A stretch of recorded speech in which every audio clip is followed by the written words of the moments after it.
கல்லை கனியாக்க கனவை நனவாக்க கையில் ஏர் கொண்டு வருவான். சாந்தி வழி என்று காந்தி வழி சென்று கருணை தேன் கொண்டு தருவான்.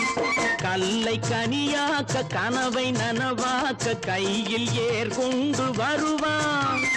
சாந்தி வழி என்று காந்தி வழி சென்று கருணை தேன் கொண்டு தருவான். உயிரை தமிழுக்கும் உடலை மண்ணுக்கும் உதவும் நாள் கண்டு துடிப்பான். சுற்றி பகை வந்து சூழும் திருநாளில் வெற்றி தோள் கொண்டு முடிப்பான். வெற்றி தோள் கொண்டு முடிப்பான். எனக்கொரு மகன் பிறப்பான், அவன் என்னை போலவே இருப்பான். தனக்கொரு பாதையை வகுக்காமல் என் தலைவன் வழியிலே நடப்பான். ஆஹா